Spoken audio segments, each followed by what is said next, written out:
right, on this first one, we're going to work with symbols and a pattern brush. So you can see right here, I have this line and I painted it with this pattern brush where I have these shapes. So we're going to do the same thing on this line, except we're going to use these stars. So what you're going to do is click on the star and you're going to go to Window and open up Brushes, and you're going to click the plus to make a new brush.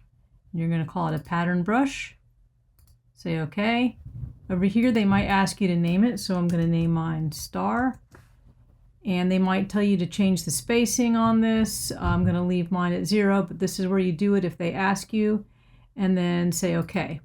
And then all you have to do to make it on the line is to drag from your brush and drag it right onto the line, and there we go. On the next part of this question, I'm going to ask, they might ask you to put a symbol of a flower on the guy's shirt on the left-hand side, they say.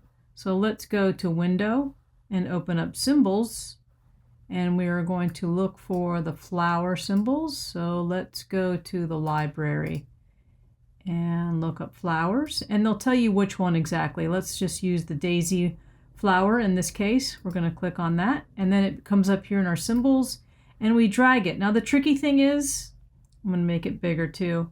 The tricky thing is, at least for me, is I was rushing and they said to put it on the left shoulder, and my first reaction was to put it over here on the left side, but actually his left shoulder is over here. So make sure you put it in the right place. They do give you an exhibit to help remind you where exactly it goes, but just pay attention to that and don't rush.